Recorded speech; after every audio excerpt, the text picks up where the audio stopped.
We joined EXP in 2019, and it was the best decision that we made that year. If you have questions on what it's like to be at this brokerage, reach out to us. Happy to chat. Let's get to the content. Welcome to the Solution of Real Estate podcast. Jeff and Phil, we come to you on the weekly. Live. If you come in our studio audience. Yes, we've got Zoomers. Well, what's up, Zoomers? Okay, Zoomers. I think that's a hashtag. We have Zoomers that are joining us that are going to interact with us on what they see out there around our topic. And you know what today's topic is, Jeff? What is causing the inventory crisis, and then maybe what's going to solve it? Yes. Why aren't there enough close houses? Was I? Dude, one word off. Oh, one word. Okay, which is good. Perfect. I'd give my kid an A. Okay. So we have a shortage of inventory. I actually looked in our MLS yesterday, and it was close, man. It still started with a 4, but it was a 4 followed by a 0, followed by another 0, followed by a 2. What? And I refreshed it and it went up by 1. While we had 821 coming soons, we had 4,002 actives. Today it's back up to 4,100 or 4,200. Well, because it's Thursday and Friday, and I think in the low supply market, actually Thursday was usually the advantage, but when it's super low, the best listing day is Friday, right? Why? Is that a poll question for the audience? You want me to tell why? Well, you're the one that said the best listing day was Friday. Do you guys agree that the best listing day is Friday? I'm looking for nods, thumbs up, thumbs downs, or I don't know. I agree. Okay, there she is. Nina in the house. Happy Thursday. All right, why, Nina? Why is Friday the best day? Well, I'm going to say before I get multiple offers, because if I get multiple offers on a property, as I just did last week, I just, to do the open house on that Saturday when we were basically reviewing all of the offers.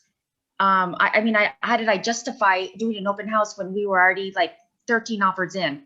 So, and this has happened, I've done enough listings where I list at different days of the week. And I have to say, next time it'll definitely be a Thursday or Friday so that I can rock an open house that weekend with no worries of going under contract. Yeah, right. So the idea of doing it on a Friday is that that was a great answer, Nina. Yeah, great answer, Nina, right? And I agree 100% with her. It's really to maximize exposure for your client and rock the open house on a Saturday, right? Because the consumer still would love to see the house first. Maybe you put the house out at 4 o'clock and say no showings till tomorrow morning at, let's say, 11 a.m. or 12 a.m. Start the open house at 1 o'clock and it will cook, right? So it's the best way to leverage the power of MLS and the internet. And so do you then say that Thursday and Friday, then we're going to see the highest number of active listings? It's been that pattern for the last 8-10 weeks. Awesome. Where it used to matter more, but since I would even say the last 6 months, where because we always see a bump Thursday and Friday, but if you think through what happens, most agents now are, because of multiple offers, are taking offers until Sunday at 6 o'clock or whatever it is, and then they're not opening escrow even though they're not supposed to till they get earned money. So then by Tuesday we're back, or Wednesday we're back down to what is the true number, because you see the post weekend spike of supply. Yeah, but you were looking at it because you were looking at it Wednesday. Yeah, you were seeing the true number, low. And what was interesting is that coming soon's was as high as I've ever seen them at 821. Whereas now they're back down to the word's getting out about coming soon. Yeah. No, my point is on Wednesday, coming soon was 20% higher than today. You see that as being starting. A lot of agents still think Thursday is the best day that you saw coming soon. So they went live on Thursday. All right. So do you think they sold during coming soon? No, I think that people are starting on coming soon more now than before. Well, only if they're smart. Why does that make them smart? That's a different topic. I would love to get into that topic with you because I want to know why they're smarter to advertise to just the realtors as opposed to both realtors and consumers, which is now how I view coming soon in MLS. But we'll talk about that on another podcast. Well, that's a great cliffhanger, Phil. What are we gonna talk about today? Today, back to the housing crisis. Okay. So we talked. It's a crisis. Supply crisis. Okay. It is not a housing crisis. Just to make sure there's no housing crisis going on. We don't have a supply. It's a supply crisis. Right. An inventory crisis. Right.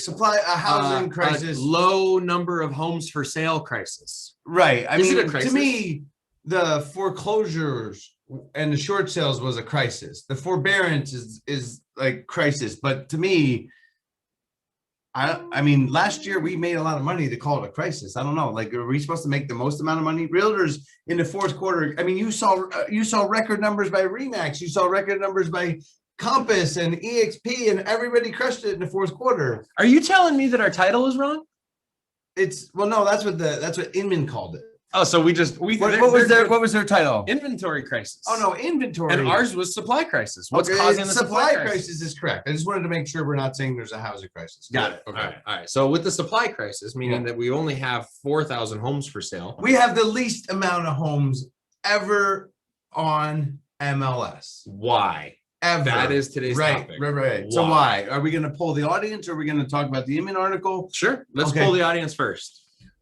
What do you think, audience? Why? Can you prep them on how to turn off the mute button? Yeah. So what I'm going to do is I'm going to talk to you. I'm posing a question. When I see your little icon that says mute go away, that means that you're ready to talk, and then I'll call on you. I saw that, Mark. It worked. But now it's back. Oh, yeah. Don't touch it. Don't touch it. Keith. Yes, sir. How's it going, man? Hey, you're looking good. You too. Keith. I gotta zoom in here. Nice. Staser. Awesome. Yes. So Keith, what do you think is the number one reason why we're having a inventory crisis? Shortage. I think everyone's staying home and is almost afraid to move. Okay. Ooh, afraid to move. Okay. Afraid to move. All right. Who else got I see Mark. Is it Mark with a hand up there? Yep, Mark. Yeah. Okay. So there's a lot of reasons why it's happened. Number one, and Jeff, you know this, there's 420 people moving here a day. One. Number two is that Jan Brewer some years ago created a staff of members that figured out that the kids that graduating from ASU, U of A, and what's the other college? ASU. NAU. Are you kidding? ASU. NAU? NAU. Talking about Flagstaff? Yeah. Go ahead. As the other college? They're all good. My daughter goes to U of A. You're losing me here, Mark. You're losing me. Sorry. My daughter's a sophomore at U of A. So anyway. Jan Brewer created something. Go ahead. Yeah. Well, she created a force to go out and find out why companies weren't coming here.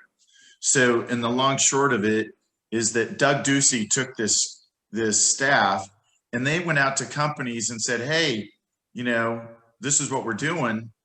And companies were saying, hey, well, you don't have a pool of resources for us, so we're not coming to Arizona. Well, they switched that around, because on average, there was less than 20% of the kids graduating from those three colleges that had jobs in Arizona. Today, there's almost 80% of the kids that graduate from those three colleges have jobs in Arizona. So I know, now we but have what? Fair. I mean, to me, you said so. Okay, so because you said 420 people moving here, and then you also said the people staying here. Is what the educated people are staying here. Okay, good. All right. Good deal. Well, it's because kids have jobs here, so they're staying in Arizona versus leaving. So that it's not. Who needs to mute? Adam. Carlos, you need to mute, man. We got background noise. All right, go ahead. Finish, Mark. Well, I'm just saying there's other multiple reasons, but having a force of companies that are coming here to start, and because housing was relatively inexpensive, taxes are relatively inexpensive, Texas, even New Mexico. I'm gonna stick with your point, though. Like, if I zoom out on what you're saying, is basically how you summed it up, Jeff, and that is not just it's people moving here, it is people that come here for temporary purposes end up staying. Okay, right? Like yeah. school. Well, to me, the Good. first I thought example, that the was first good. That's example was because there's two, I like to point out there's So the 'cause 420 a day doesn't include students? no, afraid of to sell is what Keith said. That's a supply side. And what he explained, both of those is demand side. 420 people a day, plus people saying there's more demand. All right, who else? Okay. I'm looking for icon of the mute button to be turned off. And Okay. Nina, and then I Kathy. am. Okay, you know what? One theory is that in 2020, a lot of homeowners took advantage of the interest rates. They refinanced their properties and therefore they decided, I'm going to stay put. Remodel and chill, bro. It used to be Netflix and chill. Now it's remodel and chill. That's Oh, right. Okay, refinance. All right, who else? I'll take one more and then I'll tell you the real answer. Refinance stay. Kathy, What I saw about- your mute button go off. Are you with us? Yes, I'm here. All right, why? Not why are you with us? We Well, know that Yeah, why. I Like he's sitting across the table from me. Okay, I would guesstimate that one of the reasons is because of the COVID, which nobody has said that so far, but sellers are afraid to have miscellaneous folks come through their house, despite the ability to have very good virtual tours going on nowadays. But sellers are afraid to have people coming in their homes, touching stuff, etc. And then the problem with the housing shortage, if the sellers are moving out of state, okay, then they have the same problem in other states, lack of inventory. So there's the inability to secure another property. So, they're going through now I'm gonna have to rent for a year, that type of thing. I'm gonna pull a chart because I like your answer. Go ahead, Phil. But Jeff, don't you think that I thought that Kathy, you articulated Keith's point a little bit Yes. better, because I Yeah. think what Keith was hinting at of people being afraid to move is what you articulated, and it's because of am I close, Keith? Yes, sir.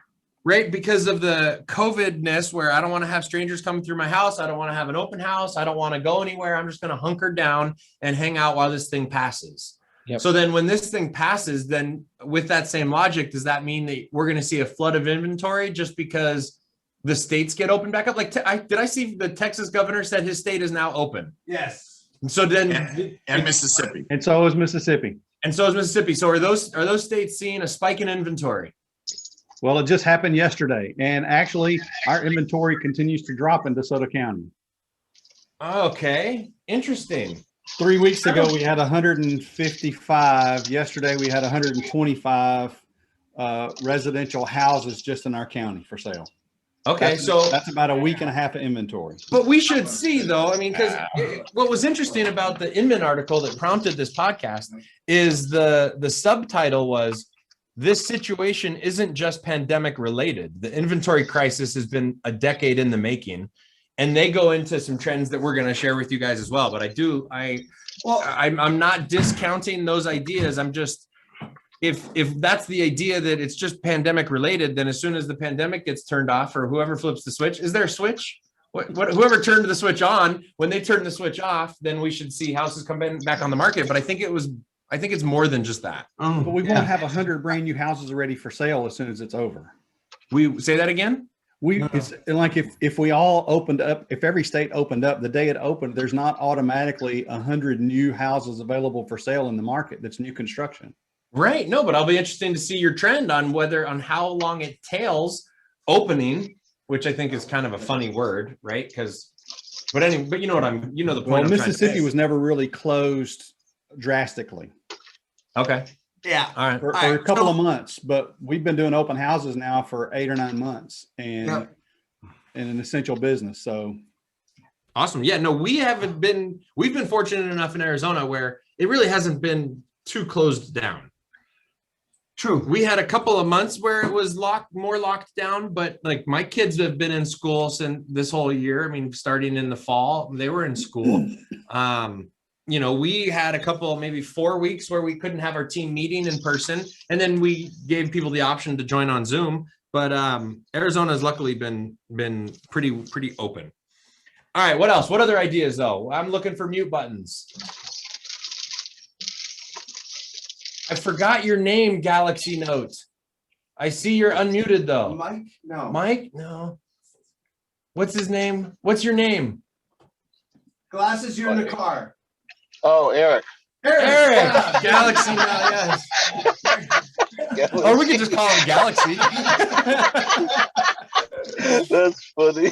Eric, you're This is unmuted. the Why first- the housing crisis? Why the shortage of inventory? I think it relates to one of the answers that someone already said. I think people are afraid to pay too much for the next house because they think that they're going to be paying more than what they should.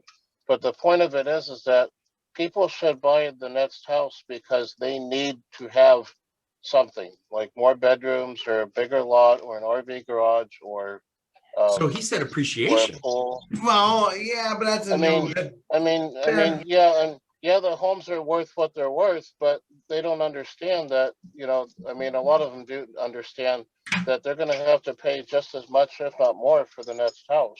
But as long as they're in the house that they really wanna be in, then it doesn't really matter. But the worst part is for people to get stuck in a house and then have another crash and then lose all their equity back again. So.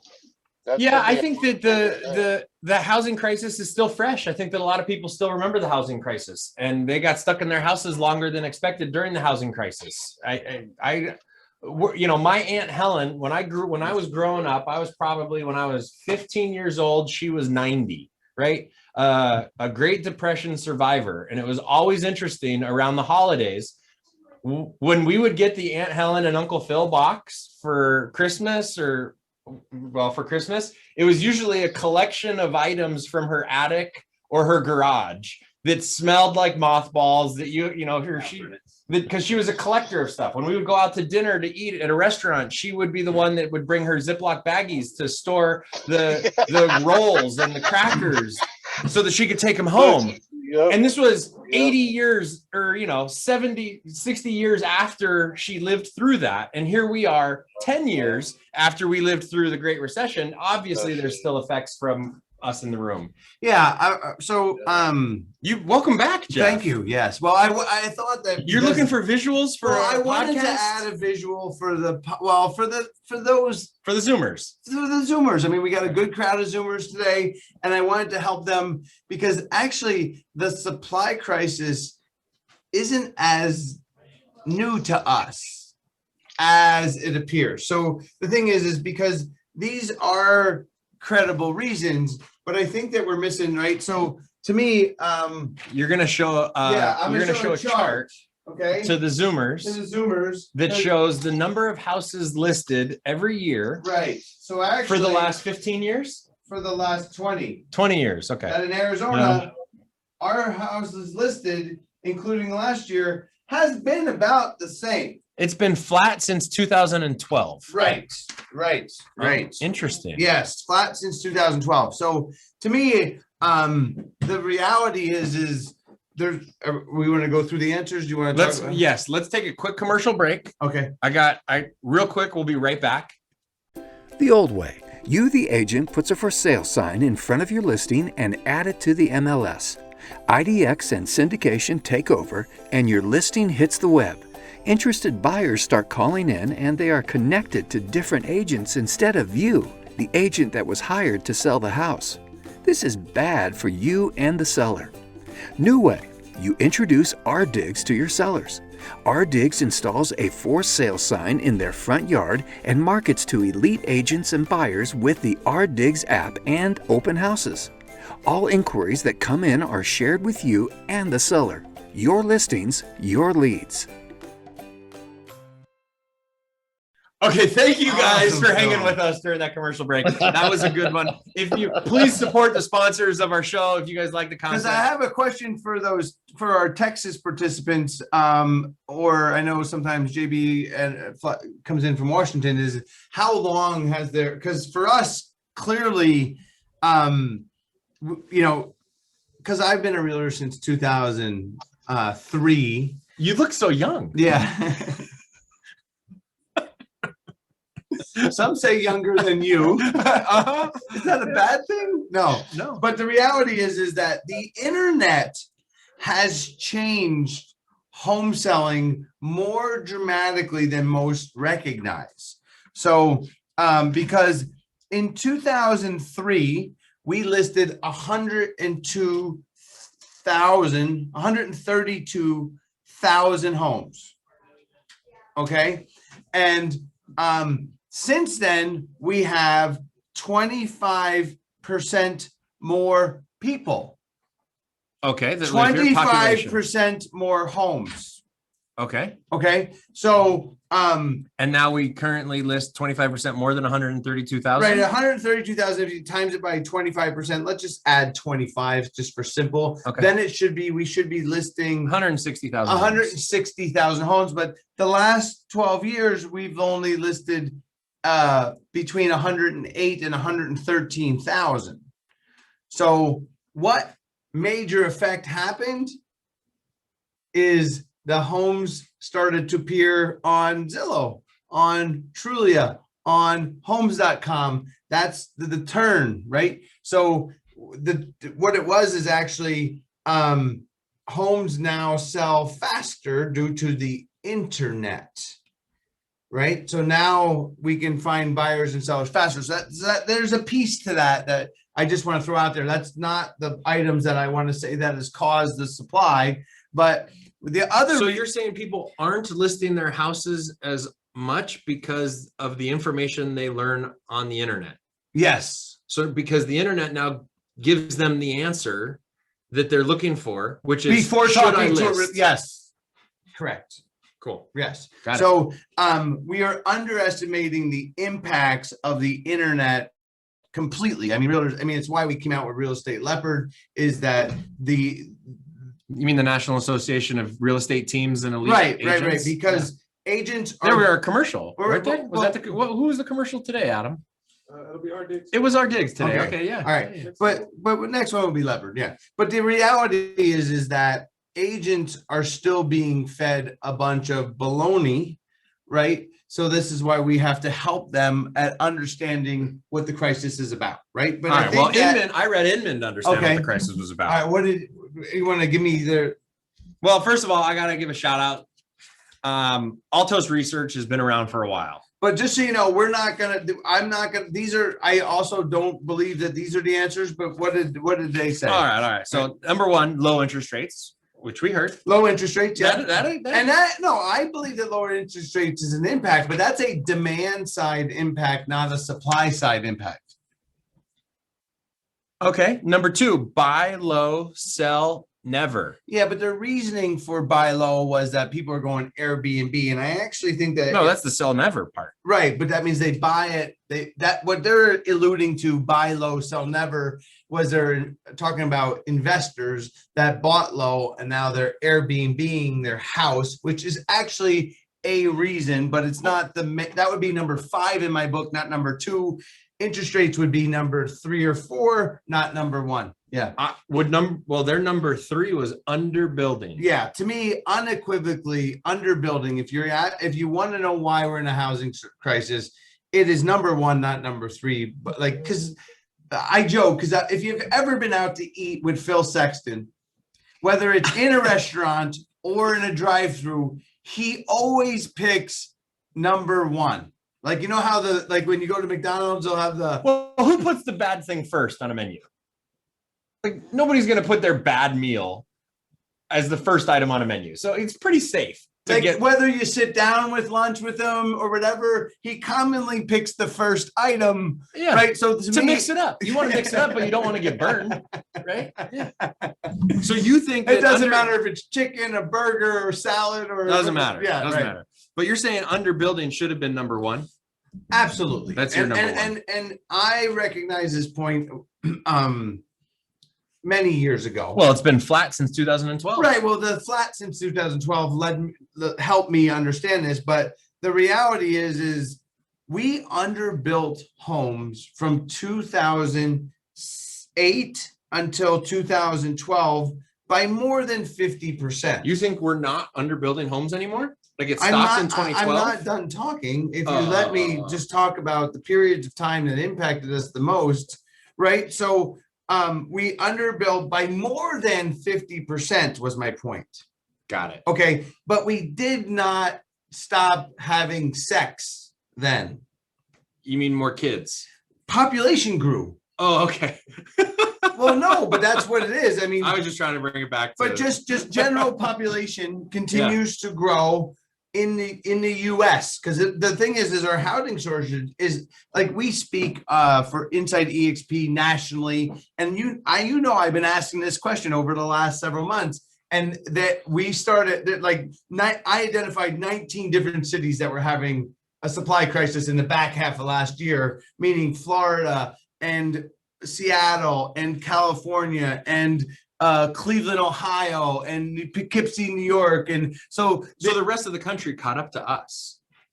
Well, because of the point that the gentleman that made the 400 people a day, like, we have, I mean, our population is one of the fastest rising populations in Arizona, as well as Texas, in the country. Yeah. So we have increased demand, but that has been the same for 20 years, right? So what I want to talk about is what is different over the last 10 years, because that 420 people a day, like, it slowed down from 2008 to 2012 because there was just less people moving, right? Because they were broke. But so we have underbuilt, and from 2013 to today, we're still not to the building capacity that we were like what we built in 2003, 4, 5, 6, and 7 was, I mean, we were outbuilding. And the way that you can look up this stat for verification for those of you playing along at home is the rental rates is what I use to make sure that everybody is following me along, that I'm just not a blowhard, right? So the rental rates in 2005 was 0.75 per square foot in Maricopa County. Okay. So 75 cents a foot. 75 cents on average. And over the last 5 years, that and it actually dipped. It dipped in 05. It dipped in 05, right? Because that meant that because people were buying new builds, they were buying the new builds to rent them. They were just buying them for investments, and then they kind of rented them, but they couldn't rent them because the interest rates were higher. They could not rent them in surplus, and then that's what caused but they couldn't rent them. Right. Right. Like, meaning that because if I'm being charged $2,000 a month and I only can rent it for $1,600 a month, I got to get rid of this thing as fast as I can. Okay. So interest rate or rental rates. I get very excited when I talk about this stuff. I don't know about real estate in general. Yeah, and real estate in general. Sorry. Yeah, but our neighbors like to hear too. So okay. That's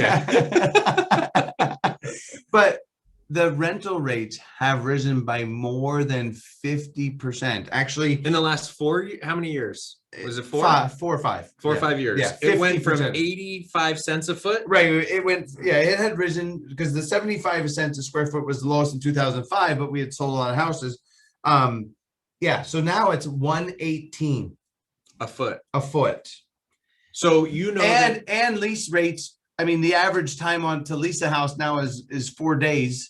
Yeah. Right, showing that there's a continued shortage of supply, not only for rental, for buying, right, but also for renting. And the reason is, whereas the difference is the point. Last time there wasn't a housing shortage during the last boom because the rental rates weren't rising. Like, there was plenty of houses out there. Right, there's plenty because if both of them are rising together, the rental rates and the purchase price. Right. Yeah, no, because there aren't enough homes. There's not right, but we haven't even got to their number 4. Number 4 is on the Inman list is demographics. Right, and number 2 is we're gonna get through the Inmans and then get to yours. Okay, sure. All right, because demographics, they talk about how now the millennials are getting into again, more demand focused, right? That millennials are starting to get into the peak income earning years. Yeah. They're going to start buying more houses, and that boomers, they actually say in here, held on to their homes much longer than previous generations. Right. And I thought that was number 4. It was a side note, right? Like, to me, they missed the boat with the article, even though lots of people were very excited about it, because that little line there is number 2, undoubtedly. All right, we're gonna get to your list in a second. All right. So then number 4, demographics amendment, and then number 5 is homeowner focused policy. And I would just call them all derivative stuff. They are definitely, I'm not saying that those are wrong. It's just not as impactful, but go ahead. Tell us, what is homeowner focused policy? That's the foreclosure moratorium. Homeowner focused, meaning I know that you're in a pandemic right now and you can't pay your bills, but keep your house. That is a homeowner focused policy. Yeah. This is basically saying that the 2.5 million homes across the country that are in moratorium or forbearance aren't being foreclosed on right now. So those homes aren't coming to the market.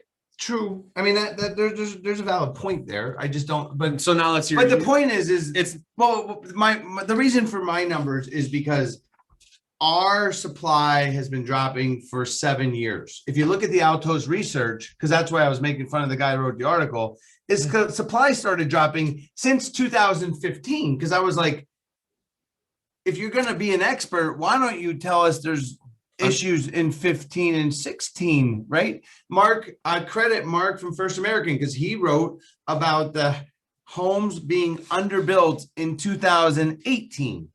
So I want to give that guy, because he was earlier. He didn't wait for the water to go all the way down before he said the water's going down. right. There's no water in the Yeah, river, yeah. right? Like, oh, Here's I got some one answers. I want to say one line of this that I thought was interesting was Mike says in his article, this year we're down to just 1/3 of the normal level of supply across the country.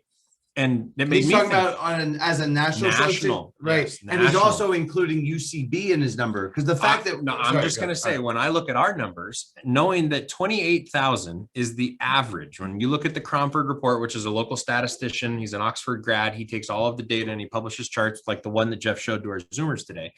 When you look at his metric is 28,516 is the average number of homes for sale in MLS for this millennium, meaning from 2000 forward. 28 is the average number. And yes, that includes UCBs. So let's say it's 21. Yeah. 21. But now we're at 4. So that's what, a 6? That's 1/6. Like the country's 1/3. But in our marketplace, Yeah, but it's even like 4 of 1/6. this is like 1/8. 1/7. Yeah. 1/7 of that. Yeah. Right? Like, which is interesting because now the rest of the country is catching up to it. But Well, I mean, the thing is the challenge about people writing articles is this guy's not a practitioner, right? Like, Altos Research is a pretty credible stats company. well, he's just reading stats, and that's good. But I'm just talking of why I think that the realtors need to have more of a voice, and why we came out with the note, real estate. If you want to go to realestateleopard.com, we put together a National Association of Teams because we should be telling the people What's going on? What's going on? All right, so what's going on? Number one is not building enough homes for All right. sure. Why we have too few of homes? We for have sale more is homes because than people because we didn't build enough. Right. I mean, to me, we have an issue with contractors because contractor prices also were rising to a level that I even had to talk people out of upgrading their houses because it's gotten 3 times as much as it was. Like, Right. what was the 2x4 stat that now it costs? lumber costs 3 times what it did pre-COVID. Yeah. Crazy. So, but I noticed the contractor pricing because there's not enough contractors, and that's why they're underbuilding. Is that they can't find, and not only is the permitting process too difficult, because that's a big portion of it, is that it takes too long. The government hasn't worked on improving it, right? Yes, So yes. it's similar to the realtors. Is the governments don't have a more smooth online process for producing permits and selling land. But anyway, either way, they don't have enough workers and they're not building enough. But I bought a parcel of land in the county 4 months ago, mhm, and I got a phone call from the assessor yeah. to verify the purchase. And I didn't realize that the Like, government wasn't was it, still calling wouldn't it people. be great if Amazon called you with every order fill? No. My voicemail's already full. Yeah, right. Exactly. So number 2 is a movie now, right? So actually, if I thought number 2 was the homeowner focused policy. No, what's no. number 2? Number 2 is what I call Frozen. Right? Oh, that movie. Yes, Frozen. Yes, Frozen. Ooh, Frozen. So these are the people that aren't technically underwater. Right, because that was the problem is that they're not underwater, but the people that bought a house in 2003, 4, 5, 6, the challenge is it's actually And 7. and 7 and 8, And 8. right? Depending on where they were. When those that did not foreclose, Right. okay, the ones that did not sell their house to or walk away, hand the keys in, which in Maricopa County was 337, but there was 337,000. But remember, there's 2.2 million homes here. Yeah. So I own a house that I 15%, bought in 2007. and you still own it. I still own it, but it went down to a point where it was, 60%. It was worth 60% of what I paid for it. Right. So the challenge, I held it. Well, I lived in it. The other challenge with that is that now that house has depreciated because now it's becoming dated. That's true. Right. So if you had a house and you bought it that was brand new in 2006, all of that stuff is the 2006 trend. And there's a thing that I call the HGTV effect. With now, it has to, because not only does it need to reach that price, meaning that neighborhood has to reappraise, because they're frozen because they bought the house, let's say for 300,000. Okay. So then a year later, it was worth 150. Right. Okay. So now 12 years later, it's worth 300,000. Well, maybe they think it's worth 300,000, but actually, because they didn't fix it up, it's actually a little bit dated. So they need to get it up past the cost of moving. So they need to get it to 320 or 325 to be able to sell it. Well, the thing that kicks in is, and that proves my point, is what stat, Phil? I was thinking about appreciation. To be honest. Okay. No. I mean, I was stuck. Stuck when you just said that. The stat that proves this to be right is, who wants to tell me? We'll go with Carlos. Carlos, in 2005, what was the average time people lived in a house that they owned? I have no idea. All right, let's talk to I wasn't a realtor then. Who was a realtor in 2005? There you go. Who's that? Mark. Is it 7 years? 7 years? We'll go with 7. I saw numbers from 5 to 7. Yeah. So the number I used was 5.2. I don't remember where I pulled it from back then, but the average person stayed in their house 5 or 6, 7 years. Good answer. Pretty close. So what do you think the number is now, Mark? 3. No. Other way. I see lots of single hands, so we know that they're not right. I need the only person out there that's got 3 sets of hands. 15? 13. Yeah, no. 13. 13. Yeah, 13. 13.8. Wow. That was close. Did not know that. Yeah, right. So what it is, I mean, I see it a lot because last year I was on maybe 100 and some listing appointments. And I noticed when I can tell because they've been in the house 25 years and 20 years. And like now, now they're growing roots. Yeah. Yeah. It's harder to move. Well, because one of the sayings that, if you want a saying, because this one rings true, the longer they live in it, the harder it is to get them out of it, right? Like, because when they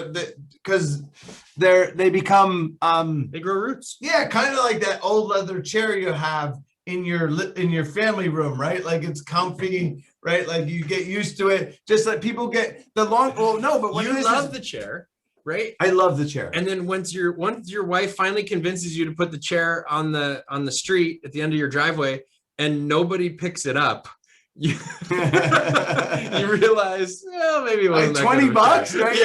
Yeah. I'll pay Free. you. No, you put a $20 bill on it to take it. Yeah. No, but the reality is that people, now that they've stayed in their house, they just don't feel like moving, right? Like to me, but Frozen, back to number 2, which was Frozen, is that they're not willing to sell the house for what they can sell it for based on what they paid for it. Right. So they're just not going to move. Right. They stay put. Yeah. All right. So number three, I mean, to me, because those two are supply reasons. Yeah. Right. So I guess number 3, I would say the internet.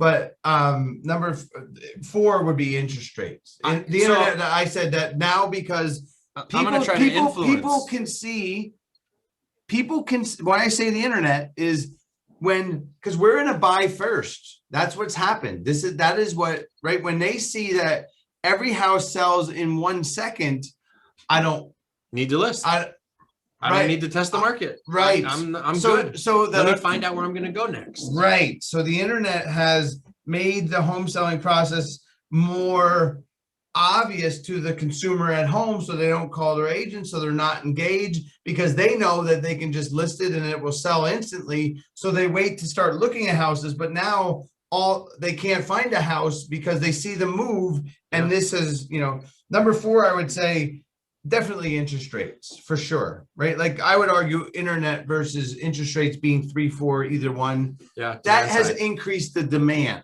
I'm going to make a pitch for the appreciation number for the if appreciation falls on your plate at all, because owning a house that I bought in 2007, which lost most of its value and now has come back in the last, but it's come back with I have a positive cash flow on the tenant that now lives in the house. And now in the last 3 years, I've seen that thing appreciate in I don't want to sell it.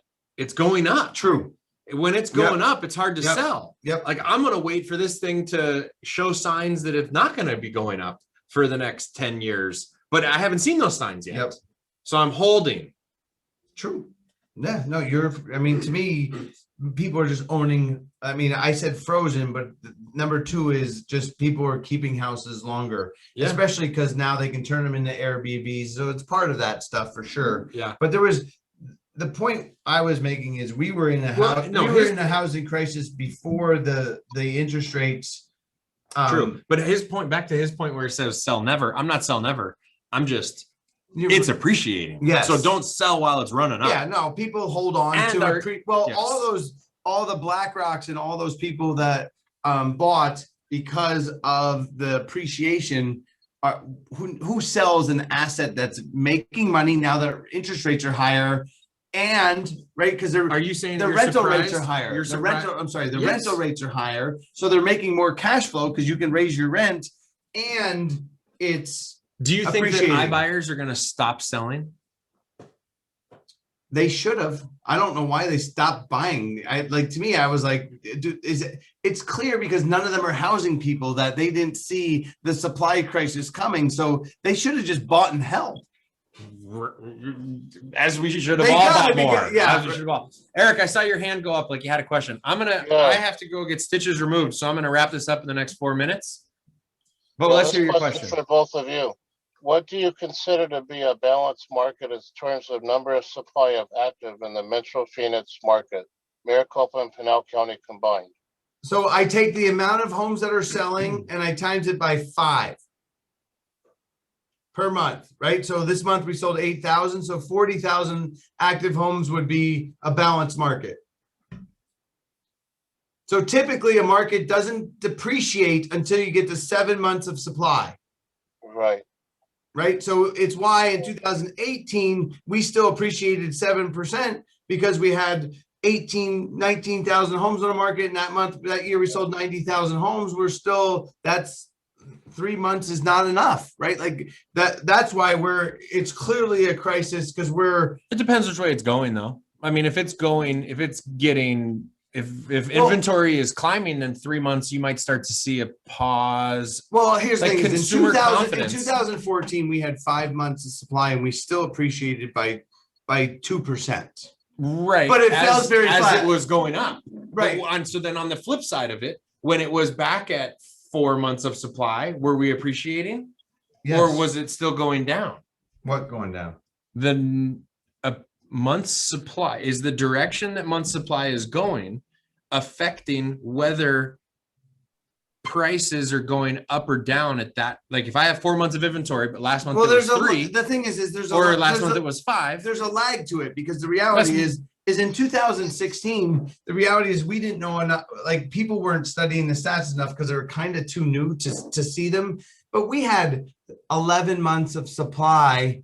Right. And people were still buying homes hand over fist. Right. Like that was we got to 22 months of supply. We had 52,000 homes But mind you, in 2008, in November, we only sold 22 homes in a month, 2,200. 2,200, and we had 52, right? So that's 22 months of supply at the bottom. 22 months of supply. We have a third of a month of supply now. Right. Yeah, actually 4 would be half of 8. We were to sell 8,800 homes, but All right. What's going to fix this then? Okay. When is this? Where are we going to go? Like, here's the thing is quick rising interest rates, not rising interest rates, causes supply to increase. what about the forbearance going away? Are we going to get a flood of foreclosed homes that now hit the market? It will only affect us if there's additional, like we need 2 things to increase supply to affect us in a dramatic way. Now, the demand is way too strong, but I believe that we're going to see interest rates rise quickly because it was 2.7 and I think they get to 3.5 at the end of the year, and then we'll add 10,000 homes. But the problem is that it will only take us to 18,000, which we're still going to be in an appreciating market. Right. So it will be, but your point was, all that negative news, once it starts coming, will add to some of these people to get off, and that will add to supply. And I think we could probably get to 25,000. I think we're going to be flat to negative during that, like when that plays out in 2 to 3 years at some point. But I think the market's way too strong right now that it's going to go up for another 3 years, possibly. Appreciation, you mean, not number of houses for sale? Yes, appreciate. I think we will continue to appreciate for at least 3 more years due to the momentum. Because last time it took 27 months of supply gaining before the market went negative. 27 months of supply growing month over month before appreciation turned to depreciation. Yeah. But it increased so fast. I mean, we went 2 1/3. We went 2 to years. we were at 35,000 homes when the market finally turned, right? Like it was just, yeah. All right, thank you, Jeff Sibbach. Always good to sit and chat Good to with you, see my you, man. Bill. Thanks, guys, for coming in. We appreciate you joining us. If you listen to this podcast and you want to join us on the public Zoom room, we have a link where you can subscribe to the text alert on sibbach.com/careers. We'll probably put one on Real Estate Leopard here soon. Okay, awesome. Thanks, guys. Happy Thursday. Bye.